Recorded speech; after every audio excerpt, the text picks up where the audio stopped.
Welcome back to Ribbon Candy Hooking. I'm Deanna. It is great to see you this morning. Happy Wednesday. Happy Hump Day.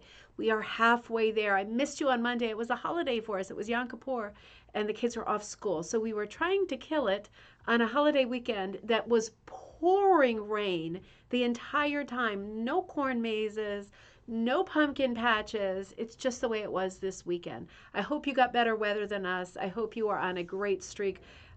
It is a wild year this year. I have to say, I know every year it gets a little bit more crazy, but my word, welcome back to coffee time. And good morning to, let me make sure all my levels are up. They are. Kirsten, good to see you. Mom, good to see you. Bright and sunny and comfy. It is. It's finally comfy. On a Wednesday, it finally stopped raining. Oh man, I'm telling you, we have so many things on our list, of things that we would like to do in this short season. Michelle, great to see you. A newbie from, Central Massachusetts. Fantastic. I wonder if we're close to each other for get togethers and things like that. Ooh, exciting. Good to have you, Michelle. Linda B, great to see you. Look at all those autumn leaves. How pretty. And a sunflower in the mix. Kaz, great to see you. Good morning in Minnesota. I know you are at your son's place, right? That sounds like fun. Well, he's in Japan, right? Gosh, that sounds like fun. Uh-oh, everyone's logging on. Hold on, let me catch the thread. April, happy Wednesday in Illinois. Good to see you. Ryan, good to see you on Wednesday in North Texas. Cup of tea. Still working on t-shirt floor rug. It takes time. All good things take time. Can't wait to see it when you get to a place where you want to share. No pressure. It's there for you. Remember, everybody who's ordered the Halloween trick-or-treat bags, those will ship the first week of October. So those should be coming.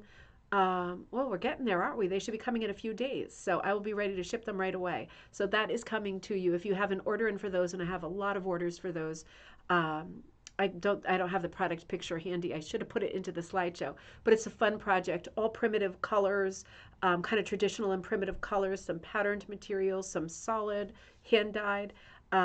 Lots of fun materials, for people who miss trick-or-treating and would like to have some treasures. That comes in this beautiful Halloween trick-or-treat bag, a canvas bag that you can reuse.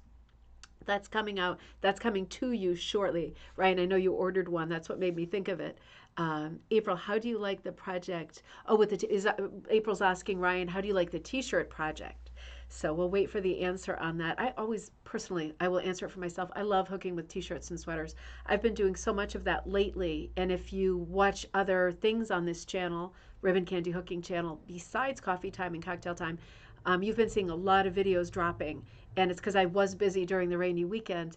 I was working on my sweater weather piece with the witch and the sweater walking through the woods, and I am loving that piece. So I have that at home right now on my floor frame, and I will be playing with that some more and showing you my progress. I'm making really fast project because hooking with knits, whether it's t-shirt material or sweater material, it is very stretchy, isn't it? And the loops come up big and fat and stretchy and loose and easy, right? Because I am having problems with my hands. So everything is coming up a treat, right? Unlike sometimes wool. I'm not over traditional wool. I love milled wool, but I am loving, particularly right now in this season, working with sweaters. And it's a funny thing. This is worth mentioning because it's a very real thing. I've been reading some articles on how if you are used to getting your supplies the old-fashioned way, like, this is, if you're a beginner, rug hooking is like a poverty craft. It's a thrift craft. And people originally were making rugs with things they already had. And for us now, we live in such a throwaway culture. When we want to do a large project, we tend to I put out kits that are, I don't know if I have any currently that are still in stock, but I've put out sweater kits and t-shirt kits and things like that. But most people don't because it's too much trouble to source that volume of material. I have a Goodwill outlet near me, which is fantastic because it goes by the pound, which is really helpful. Otherwise, it would be completely unaffordable to even try to stock anything like that. If I don't have a sweater kit in stock, I will have one soon because this project I'm working on is just pushing it over the edge. How great it is to work with sweaters, particularly as we head toward winter. But I've been reading a lot of articles that say, as time goes on, if you are reliant on a thrift store, like for clothing or for craft materials, like I am, there's going to be less and less of that as time goes by for a few reasons. One of the reasons is because of the throwaway culture that we're living in. People buy clothing that is very inexpensive, right? I mean, I'm guilty. I'm definitely guilty of that too, also because of my fluctuating body size. But I buy stuff and I throw it away, or I donate it, right? But it's not in great condition because it wasn't great to begin with. And right now, when I'm running shows, and this, you're really the only people I see in a day, with very few exceptions, maybe going to the gym, and I'm not in these clothes. Um, I don't worry about getting super fancy clothes, right? So I have very few occasions in my life, I think as many people do these days, working at home, post COVID, all of this. Don't forget, COVID is not over, but you know what I mean. Um, and they are not dressing up, and people are not buying fancy clothes. They're buying now clothes for this year, and those clothes aren't going to make it the sort of duration, the length of time that clothes that were made, you know, earlier in the 20th century would have done, just like houses, right? They were made better. Clothing was made better back in the day. And we're seeing less and less clothing that is lasting, that we would want to use in projects that are heirloom type projects. But we're also seeing less sweaters. And that is the kicker because it's warmer, isn't it? And now we're forecast in New England a very warm winter. Global warming, it's really a thing.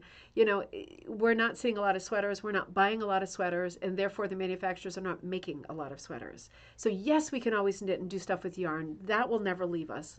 God willing, there will always be sheep. There will always be fiber. We'll always be able to make it ourselves.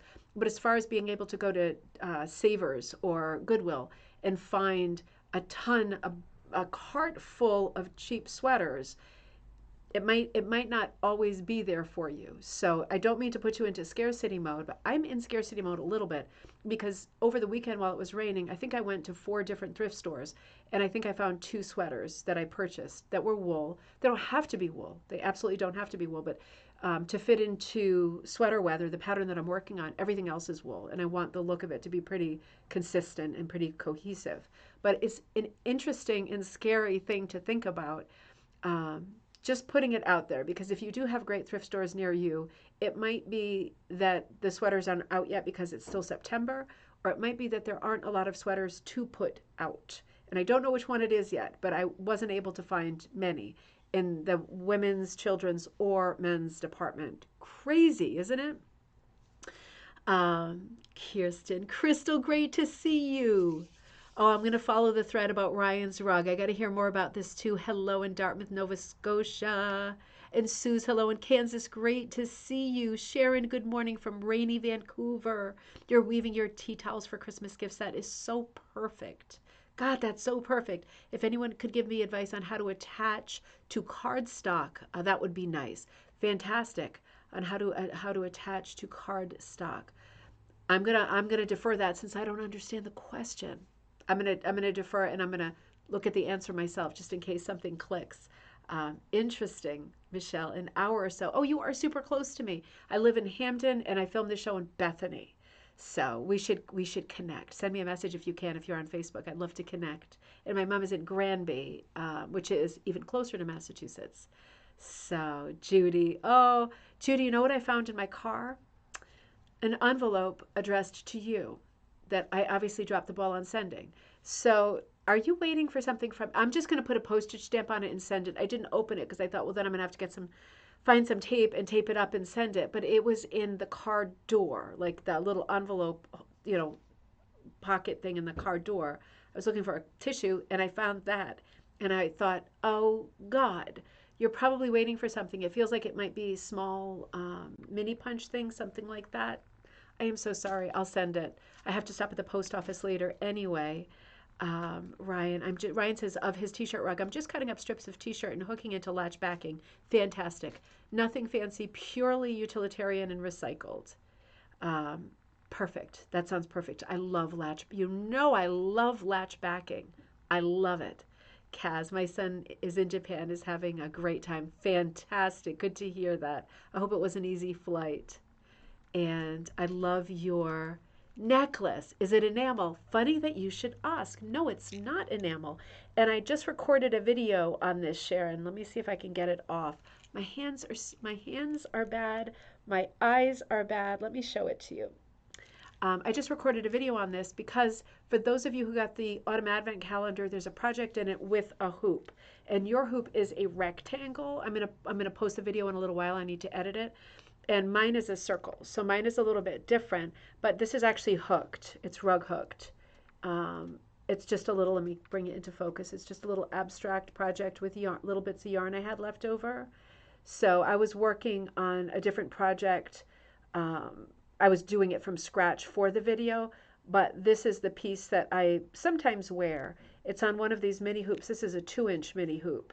But yeah, it's just rug hooked. And I'm going to start stocking these embroidery hooks. I'm going to import them in different sizes, larger, so they're not as expensive as they are like on Etsy.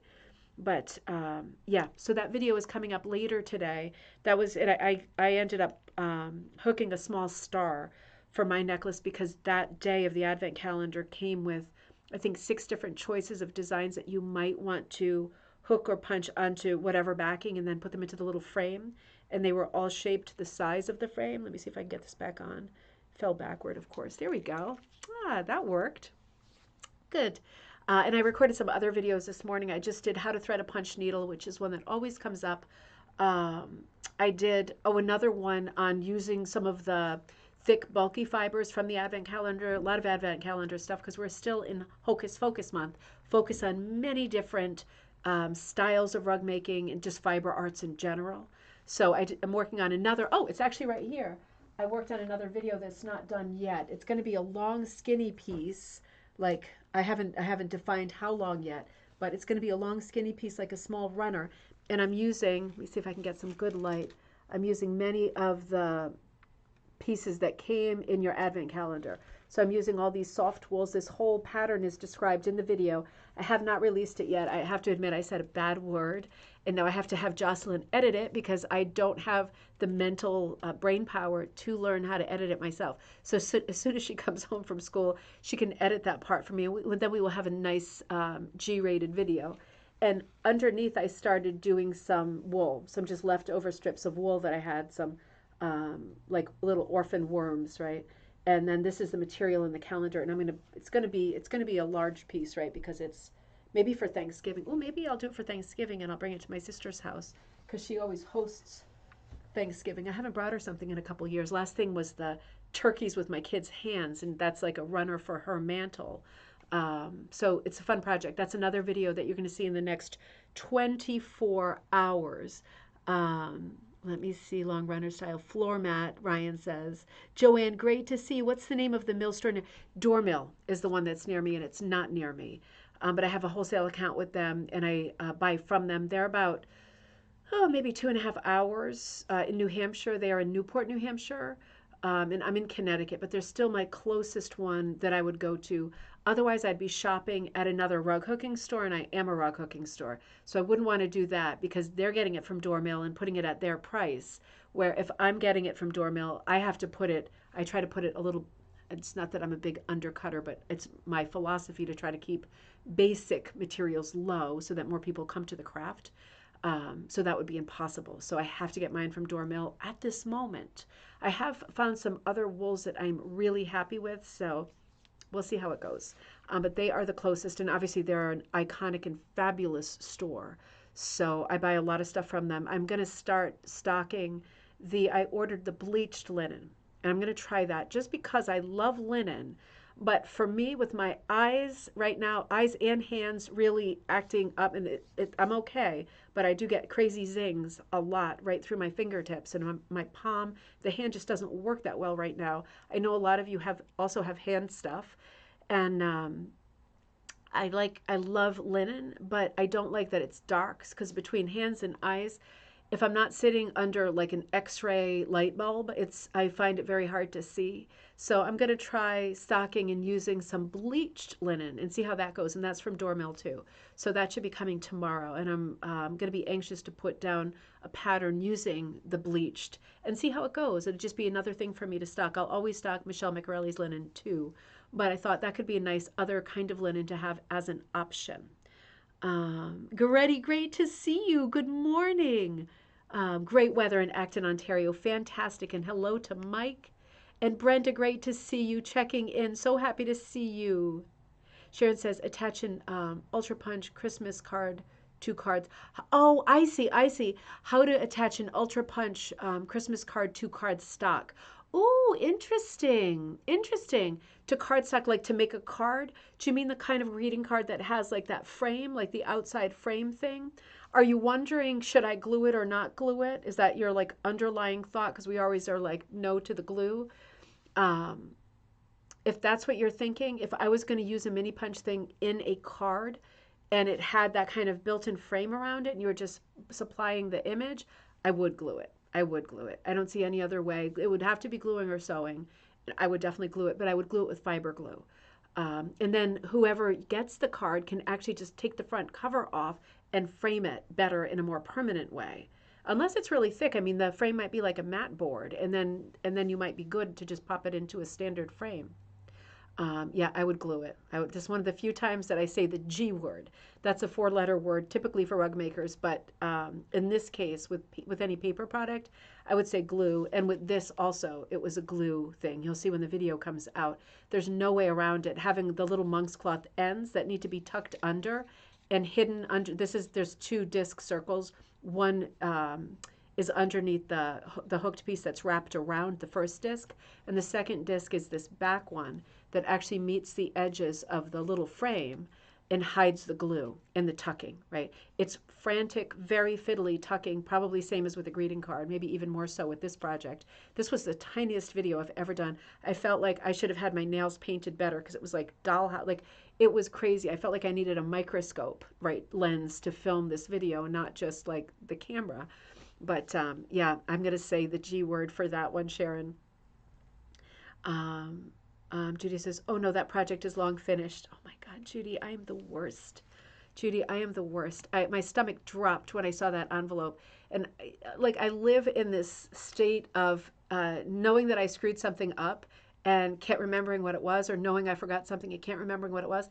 And then it's in the back of my mind always. That's part of like stress and the arm, like this manifestation of pain in the arm and all this stuff is like that. I know a lot of people have this. I guess it's an inferiority complex.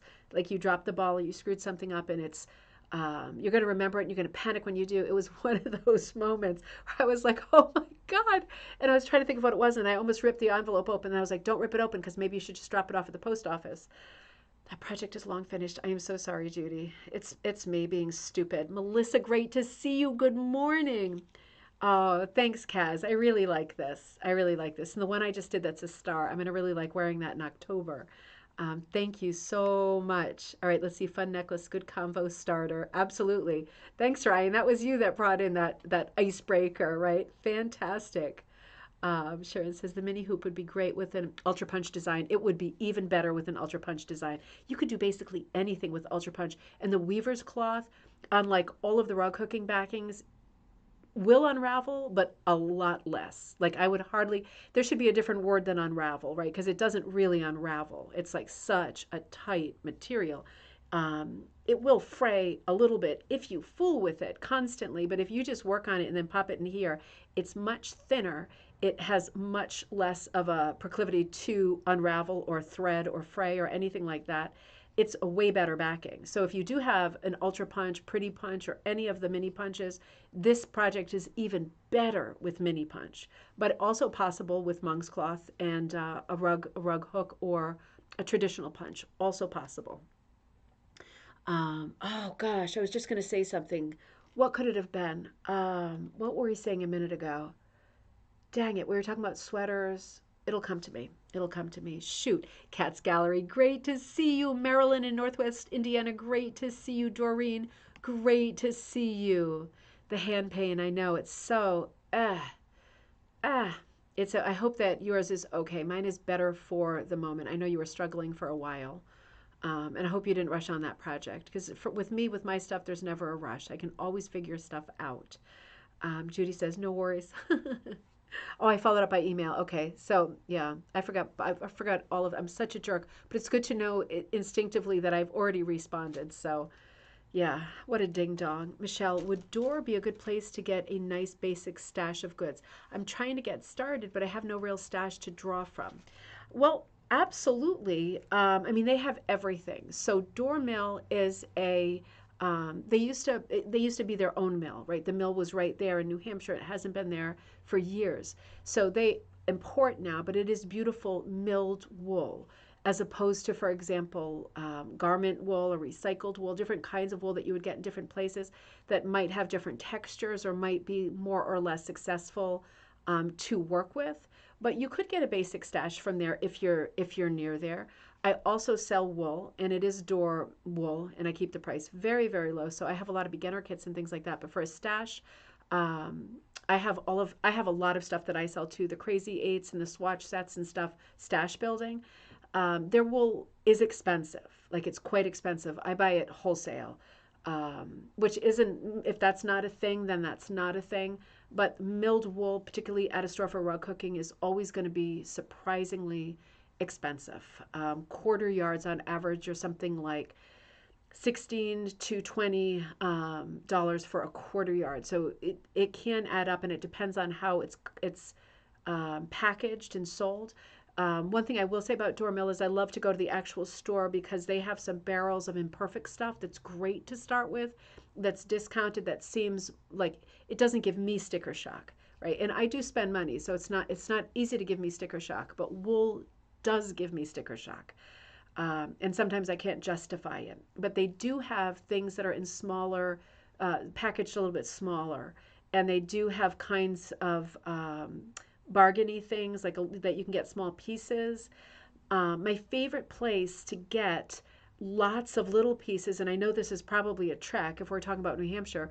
My favorite place to get a lot of small pieces is still the White Cat on Cape Cod in Katuitt. My friend Pat, because she gets almost all recycled wool. She does a lot of over dyeing and hand dyeing, and she has. And I've done a lot of videos at her place when I've been on vacation there.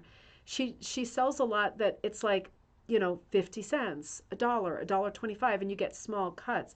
But for me, I'll pull like 20 different blues off of her shelves, and then I have those for when I do use blue.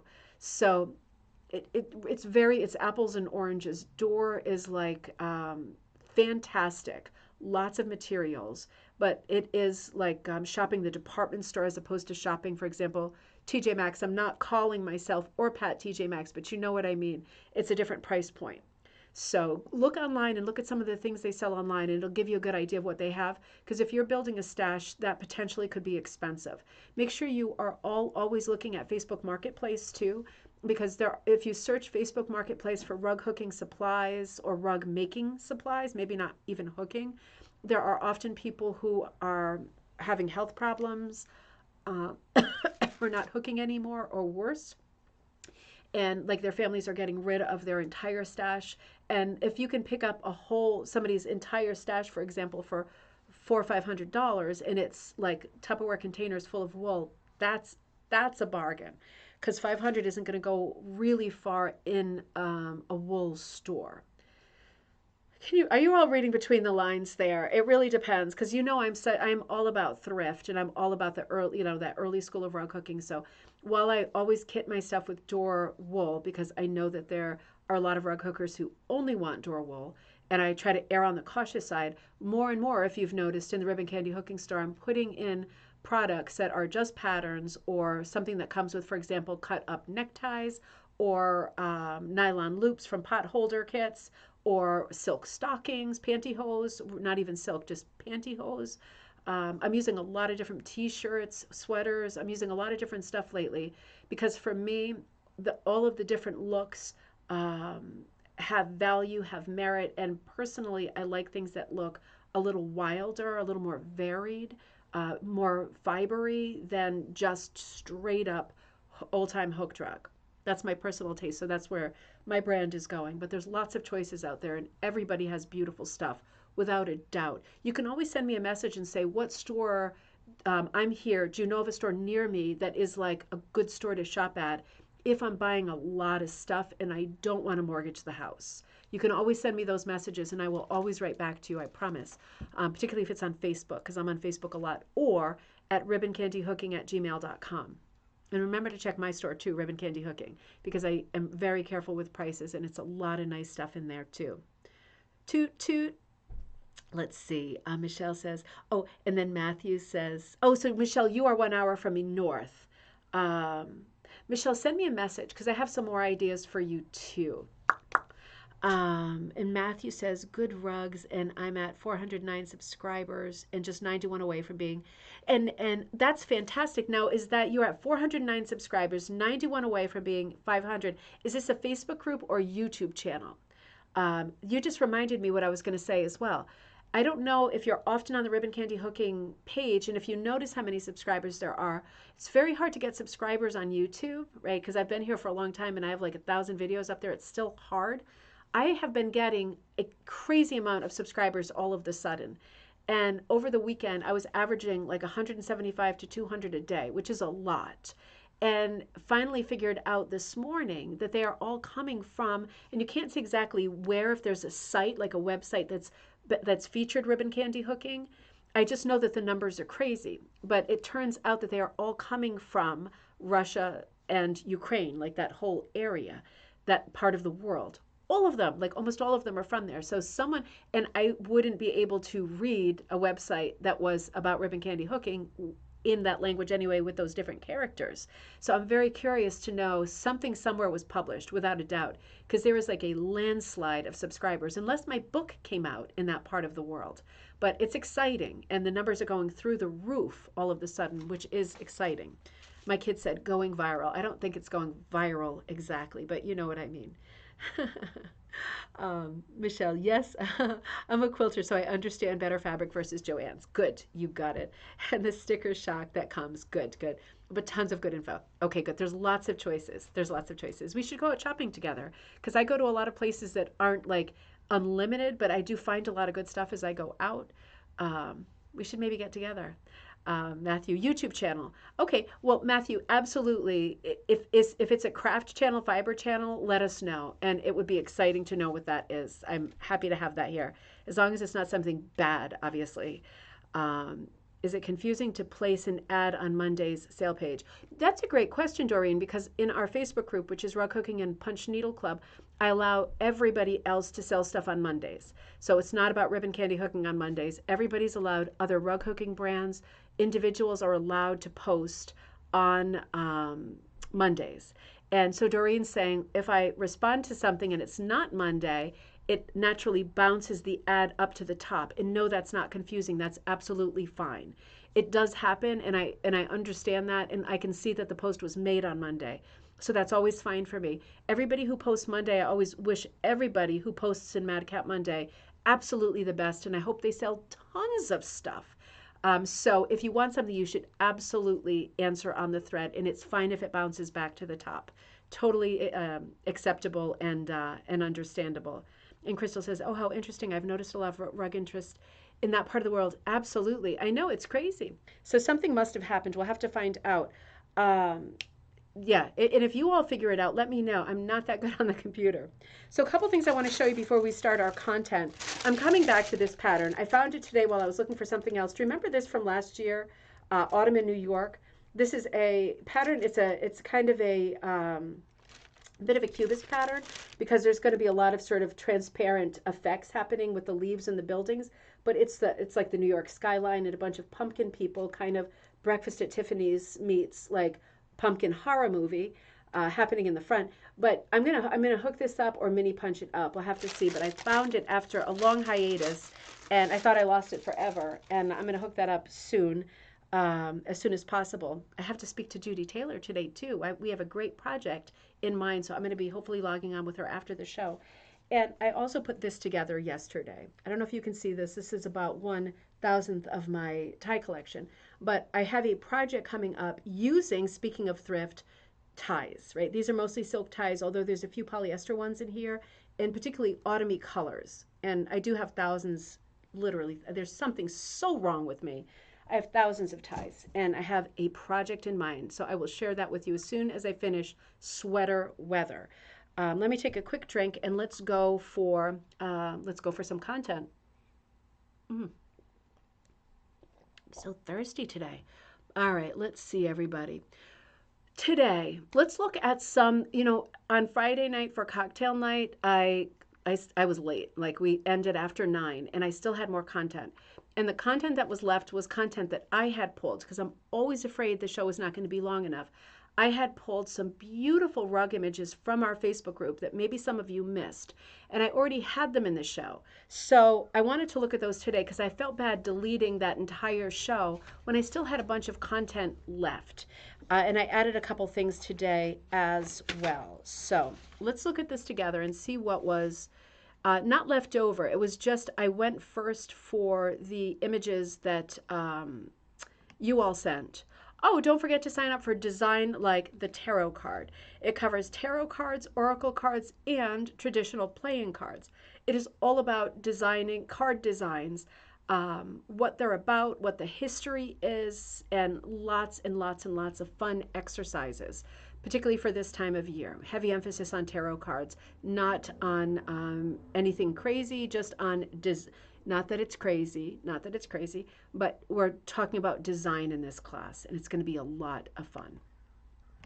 Starting with Jessica Troy. So I saw Jessica had, actually, I think it's Jessica Troyer. I'm sorry, Troyer. I did a typo on the slide. I saw this piece pop up on our Facebook group, Rug Hooking and Punch Needle Club, and Jessica wrote, I finished this entire rug, her own design, in a weekend. I was looking at a picture of a state park where we hiked as children.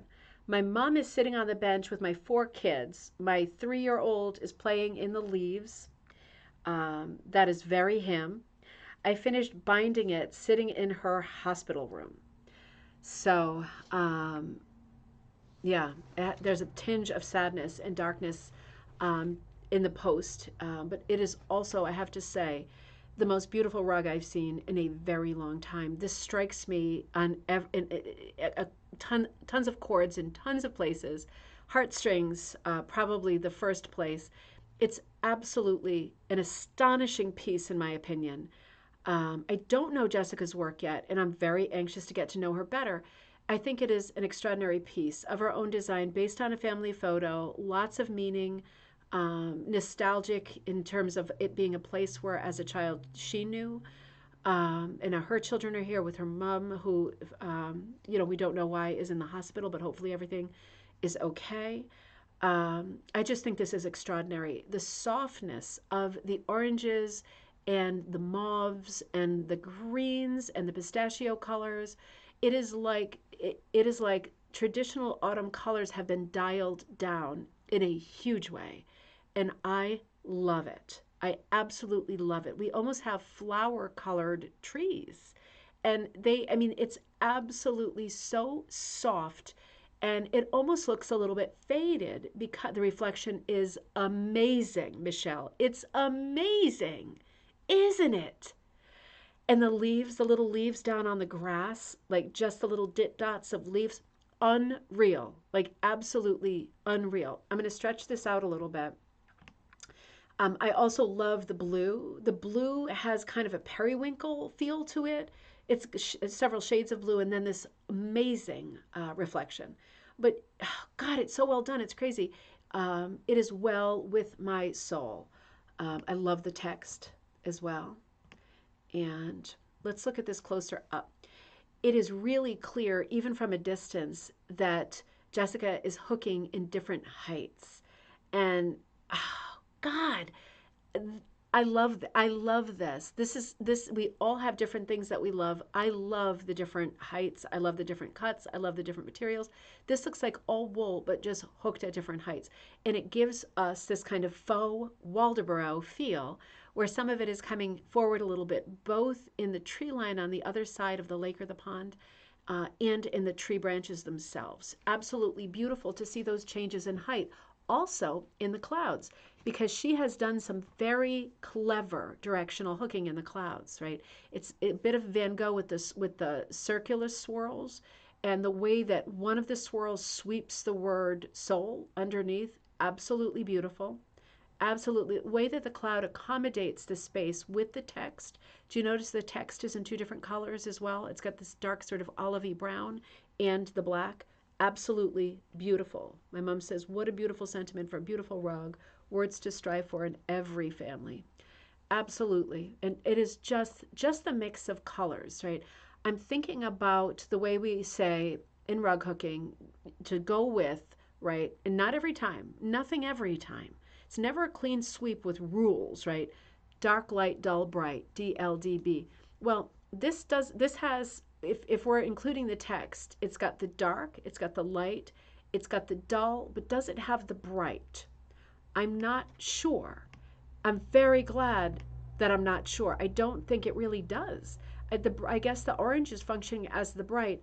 The fact that it doesn't have the bright is the reason I'm so in love with this color plan.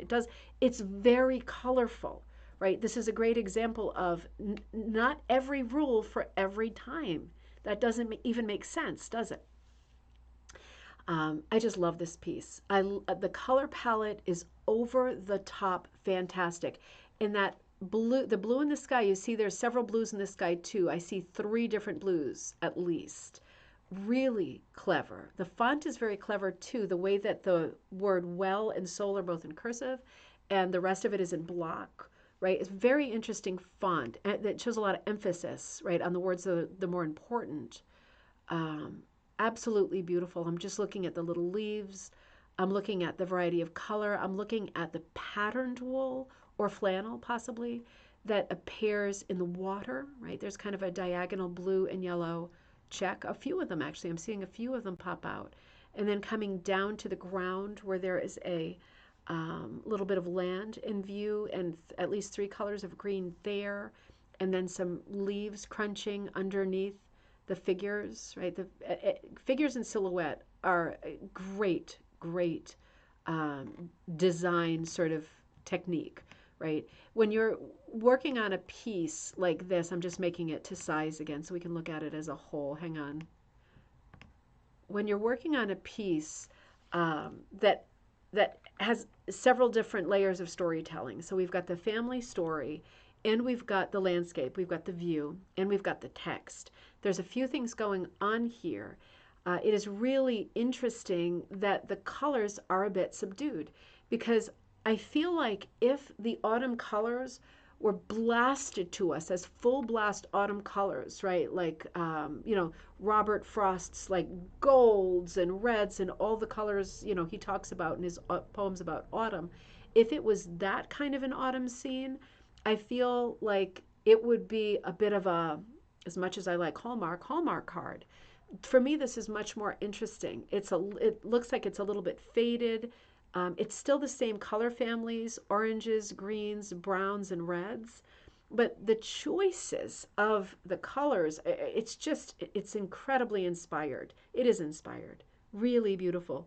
Oh, Cindy, good to see you. I know, Ryan, I can't believe she finished this in one weekend. She must have been super, super inspired. It's just a colossal piece. Using the silhouettes is what I was going to say. The silhouettes kind of echo, they carry over to the text up on top. So that's really good because the weight of the composition is well balanced with the text on the upper right and the characters on the bottom left, right? And then the tree is a big player in this story, and so is the reflection. So it is our eye is darting all around to catch it all, just like you would a beautiful landscape. You're glancing from thing to thing to thing, and that's just what any piece of art should do, whether it's fiber art or not. I love seeing the silhouettes because if the characters were done with clothing, with hair, with colored shoes and all of that, I feel like they would be lost and it would take away from the overall look. The overall look is like a take your breath away, love at first sight, high impact first look. The first look, you're like, whoa. And then you start searching for all of the details, and it's all very gratifying and satisfying to spend time looking at it and finding different aspects of it that are truly painterly and very, very fine. Love, love this piece. Michelle says, look at the rightmost leaf cluster. It's a heart. I noticed that. I noticed that, Michelle. Isn't that so sweet? I noticed that. I forgot for it to say that. Thank you. Thank you. Thank you. That is an important thing to notice because that probably is not an accident. It definitely looks like a heart. There's so much love in this piece. It really is It's really extraordinary. And that it's her own design and that she did it in a weekend, and that it's a family piece and she's giving us a little bit of the backstory. Absolutely extraordinary. But yeah, there seems like there's a heart right in the middle of the composition and almost like a plume of cloud working around it, kind of emphasizing it. It's just extraordinary. It's just an amazing piece. So yeah, Jessica, if you're watching, incredibly well done. This is an extraordinary piece. Extraordinary. So Isabella posted this too. I thought this is fun. This is very cute, and this is the kind of stuff that my kids are always on me to work on. I'm going to talk quite a bit about the detail to this because I often take posts down in our Facebook group where there is a copyright issue. There is no copyright issue, just FYI, with mushrooms or frogs, right? Now, sometimes, for example, if I find a mushroom with a face on it, I am thinking Super Mario. I'm thinking this is a problem. This is not a problem. This is perfectly balanced. A set of mushroom froggy themed coasters for my friend's Christmas present. Wanted to get a really early start. And this is Isabella Blanda. Despite some hiccups and wishing I had different yarn to use, I'm overall quite happy with this set, and I can't wait to gift them. In technical terms, I used a mix of vintage Barocco Chunky, which I really enjoyed using, can't recommend it enough, and a mystery yarn wool I got on clearance. That often happens, you know, even whether it's like a Savers or something or a Goodwill or it's Joann, sometimes even the label is gone and you just don't know what you've got, you know.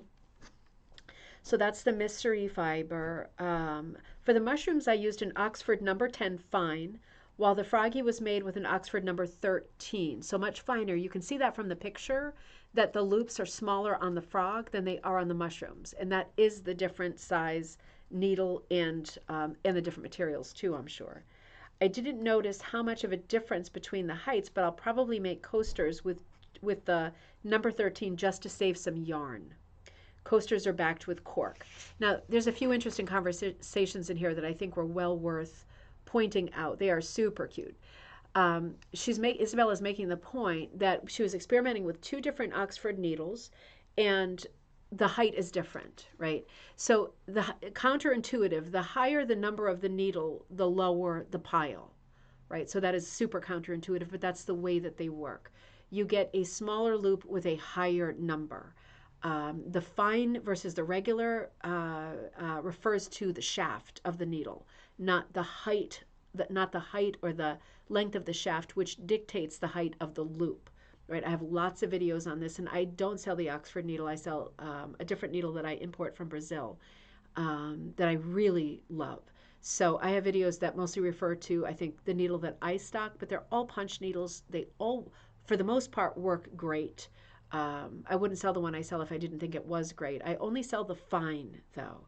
So for me, it goes great with like sock yarns, DKs, 2-ply, 3-ply, bulky and up, too thick. Same with Amy Oxford's needles. And I love the Oxford needles too. I was just trying to come in at a lower price point with a different needle. All of these needles work the same. If you have a very long needle, it's going to make a very long loop. If you have a very short needle, whether it's a fine or a regular, thick or thin shaft, it's going to make a lower loop, a lower pile. And when you're making coasters, probably for balance and things being wobbly, the lower pile is better. And, you know, if you're someone who prefers framing and displaying your punched piece on the working side of the piece as opposed to the traditionally correct side of the piece, then you want a needle that does the lowest possible loop because you're just wasting yarn, right? If you're not displaying it, using it, and if you don't want it. So for coasters, I agree. I think the lower the pile, right, the lower the loop, the better off you're going to be. I thought this was just a really sweet. I think I have some other pictures. Oh, well, talk about sweet. Of course, I have to include pictures of pets, right? Look at this little sweetheart. Good close-up of Froggy, but really, look at this little sweetheart. Look at that face. Little triangle on the face and that little patch on the back. What a sweetie. And I think I had, hold on, I think I had one more from Isabella. So this is, she's giving us kind of a side view. And you can see the yarn is, it's a much thinner yarn for the frog, but the pile is, I think, lower on the frog. So she wants to go with that. I like the idea of the thicker yarn with the lower. Maybe I'm wrong. Maybe it is the mushrooms that have the lower pile, because the frog looks very textured. When you look at him from the side, he looks very textured. So I get what she's saying about, for the purpose of them being coasters, you want it as low and flat as possible. But these, what a great gift, right? Whoever is going to receive this as a gift is going to be so, so pleased. Really, really beautiful, Isabella. Patricia Nemes had posted this a while back in our Facebook group, but I wrote back and forth with her telling her how much I loved her mask. I love this piece. It's so unusual. It's so artistic. It's so theatrical. She's used roving for the hair/fur. There are some ears sticking up. It is very, I think those are ears, or they could be feathers. It's very, very cool. This is a punched piece where the working side is being displayed. So the side that you're working, your traditional back, is what is being displayed. The little cutout eyes, we looked at this on Coffee Time or Cocktail Time a while back, and I took the time to write to her to tell her how much I really love this piece. And I said to her, please give us more masks. I need more masks in my life. And so she posted this mask, and I wanted to share this because I thought this was another extraordinary piece. Let me see if I can find the, this is actually her third mask. Oh my God, I missed the second one. This is acrylic yarn, cotton yarn, and dyed wool. And she says, I played a little bit with the stitch size and the loop, the stitch side and the loop side. I hope you enjoy it. Oh no, I do have that. I have the second one. It's not a face. That's why I'm confused. I'm going to show that to you next. Let's stay here for another minute, and then I'll tell you about the next one. But this is another, obviously, human typeface. Really, really beautiful done. It looks like there's some stitching around the eyes, so I'm thinking she cut the eyes in the same way and then stitched, right, to seal that monk's cloth or whatever, rug warp, whatever the backing is.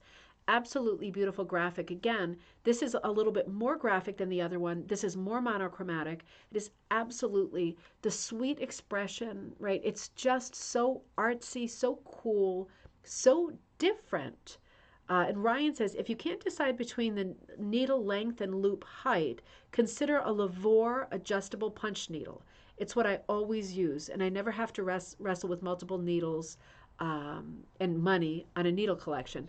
That is a great tip. The Lavore is the one that, Ryan, isn't that the one that you can pull up and it screws into place?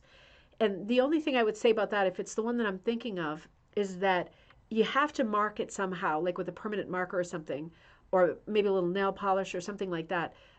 Because if it's the one that you just pull, there are no settings to adjust it. So you might want to create something that was exactly the same hoop, but the needle is slipped, and you want to have some kind of gauge on the physical needle, or maybe you measure it with a ruler and just keep a note of that, so that you can punch to exactly the same height. I think that's the Lavore.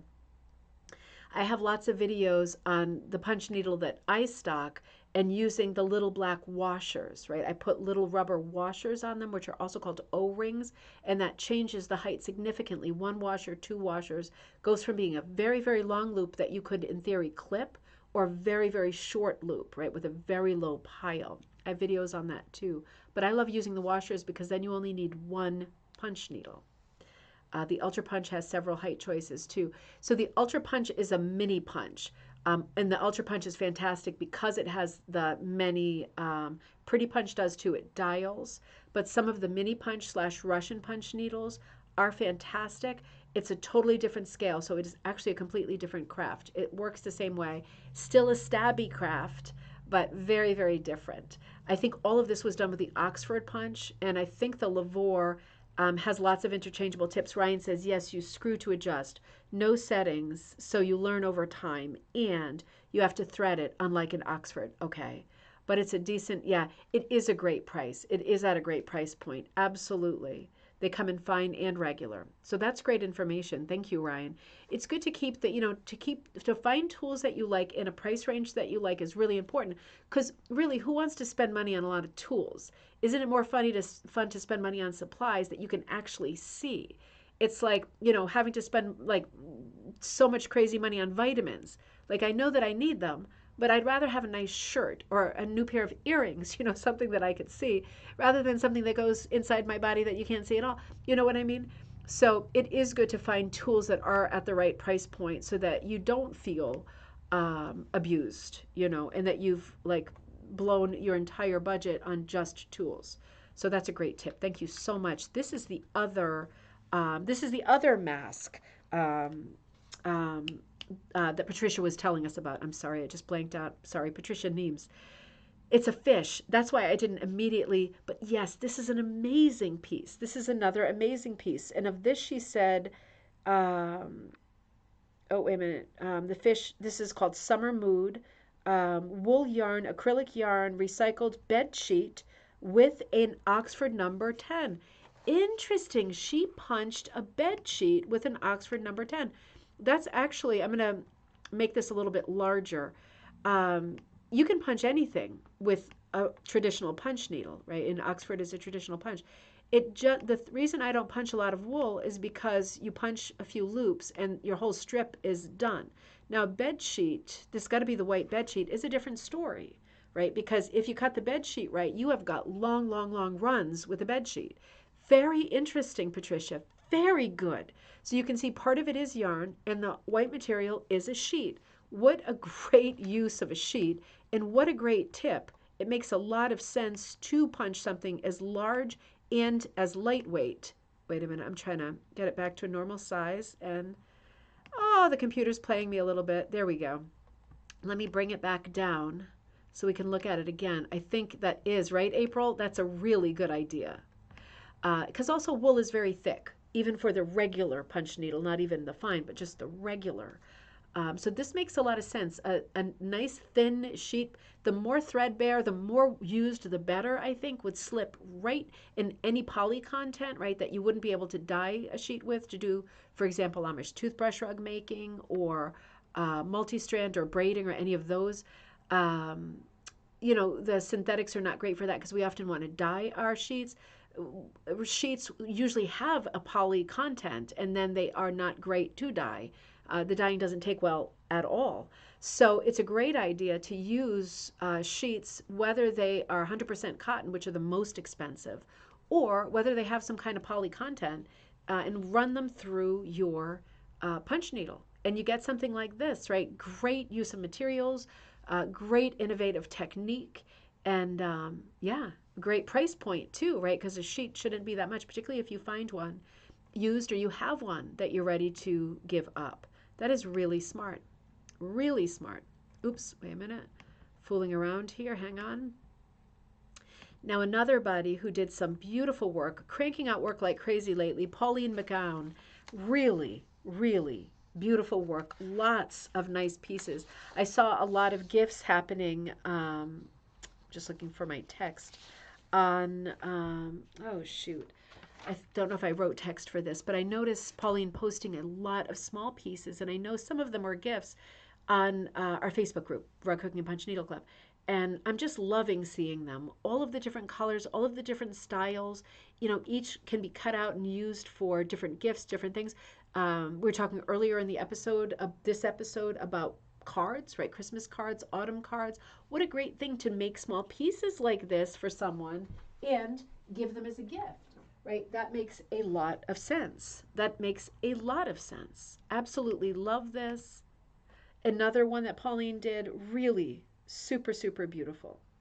Pretty whale. I think there were more whales out there. It's fun to see so many pieces, right? It's fun to see someone on such a tear, so busy with so many different pieces. Really, really fun. Extraordinary. Great gift ideas. And we are getting into that season, aren't we? Now, Sally Barclay Brown posted something that was really interesting and I think important.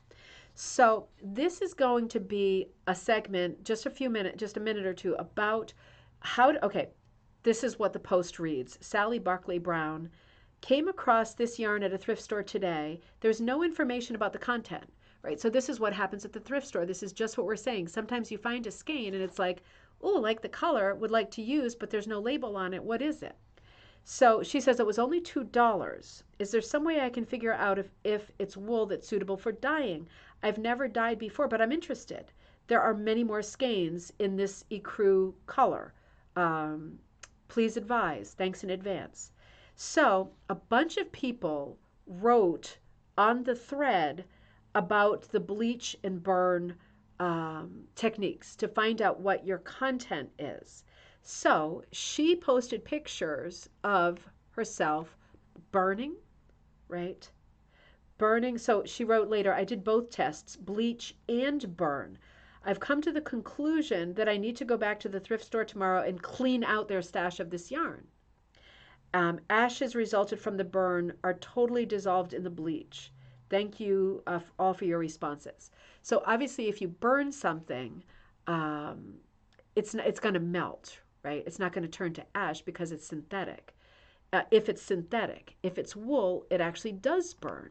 So she's doing a burn test here. Looks like it's hot. She's got some hot stuff going on the aluminum foil. And this one I'm not that familiar with. This looks like ash. This is the bleach test. I don't know the bleach test. And it doesn't say, I didn't print out the whole thread. I should have. Has anybody done, let me just drop this a little bit. Has anybody done the bleach test? I've only ever done the burn test. But she says, thank you for all of your responses. You just never know. So I thought this was interesting. I knew about when you burn something that has synthetic content, but I didn't know about bleach.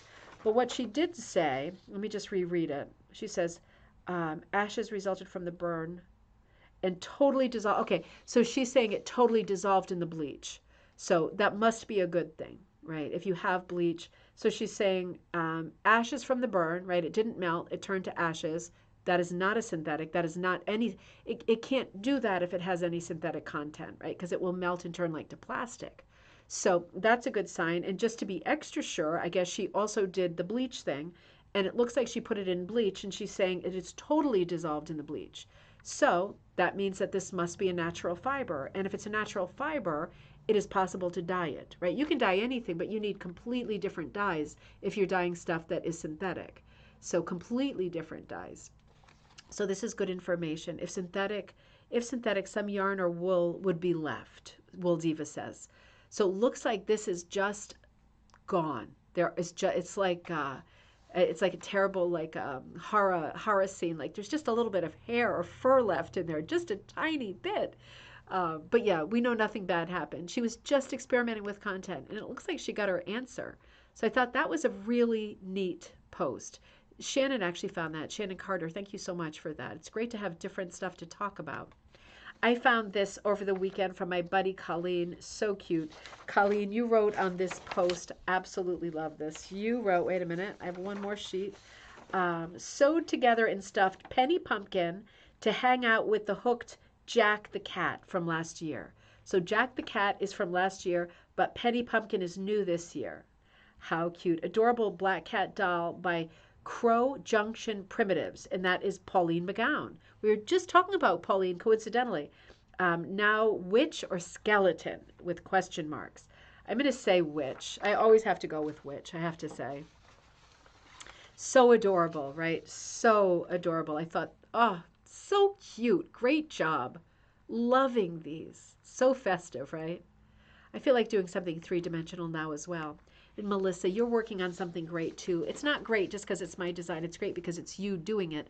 And as usual, using your color palettes, everything looks so different and so much better than when I work on my own stuff. I love it when you hook ribbon candy hooking stuff. My mom says, I love those couch potatoes. So this is, I think this piece is called Magdalena's Halloween Party because it's based on a Magdalena Briner Eby, obviously tree.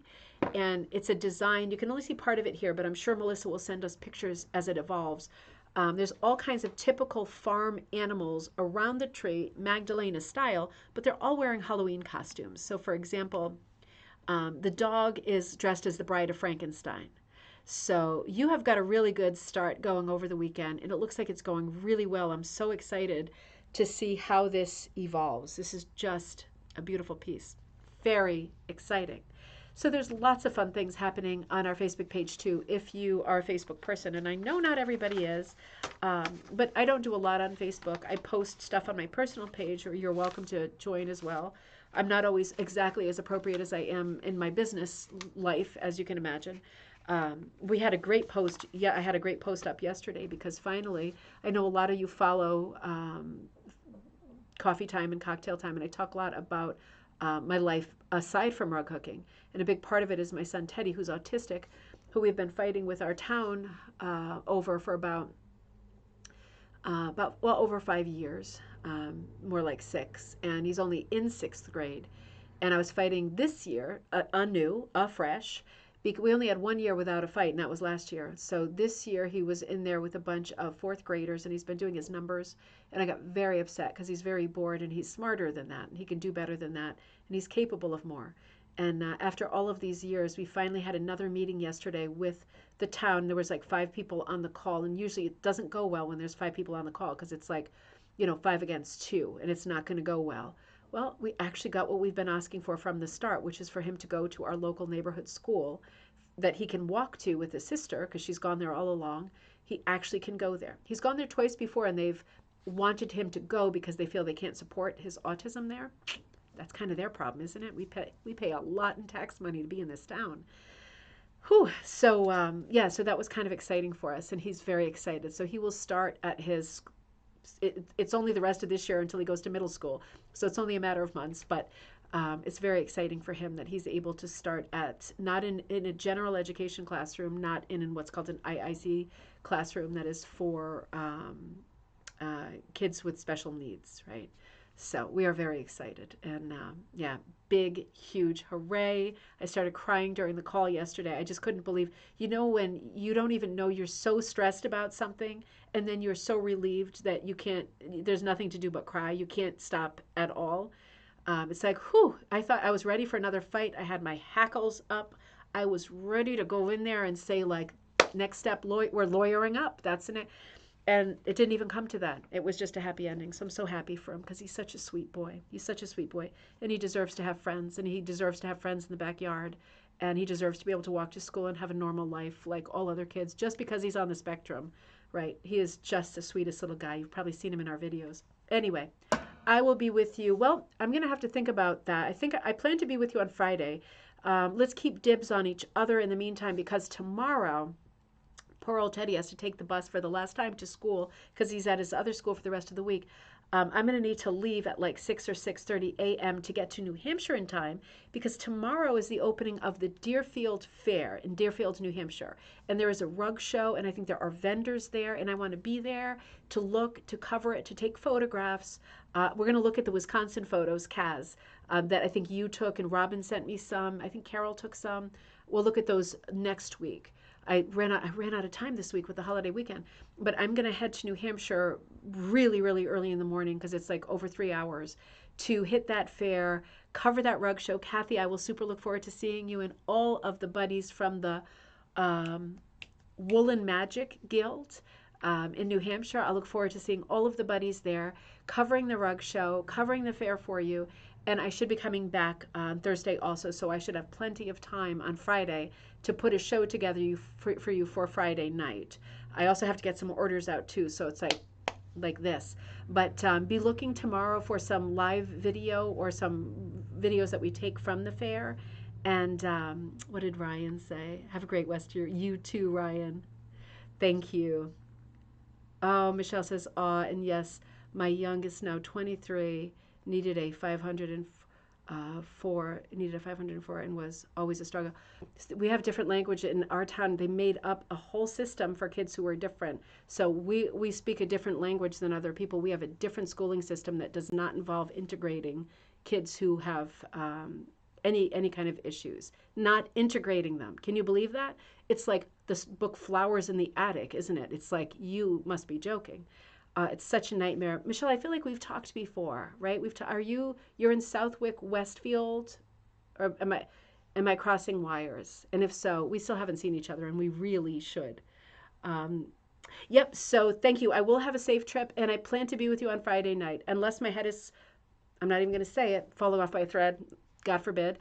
I will be with you Friday. I just have to put a show together. That's the only thing. I'll see you Friday night for cocktail night. Have a great tomorrow and look for some interesting footage from the Deerfield. It's like a huge county fair. Deerfield Fair in Deerfield, New Hampshire. If you're going tomorrow on Thursday, I will see you there. Otherwise, I